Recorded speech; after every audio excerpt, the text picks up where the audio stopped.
Okay guys, if you have one of these phones and you are not hearing anything, well, just want to let you know that this happened to me.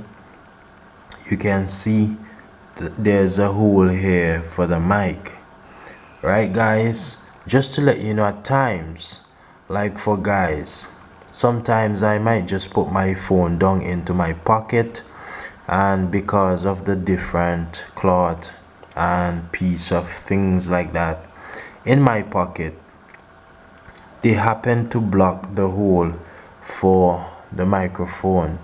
So if your microphone is not working and you have tried a factory reset and you are still experiencing this issue, well, what you can simply do is that you can use something like a pin, and then you can gently clean out the hole.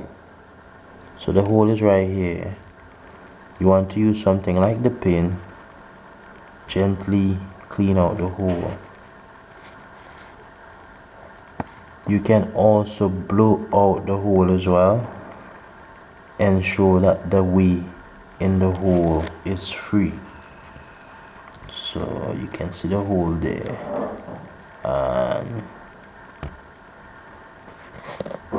once the hole is cleared, you should be able to get voice going through your mic, and that's the hole where your mic is.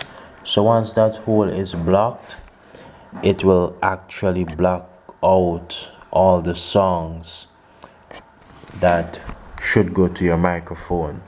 So guys, this is just a reminder. If you work in an environment where there are a lot of dust, this can happen and you can be thinking, well, my mic stopped working. So do check this one out as a remedy for that issue. I know that this can be helpful. Guys, my name is Lens. Like, share, subscribe, and all of that good stuff. I'm out.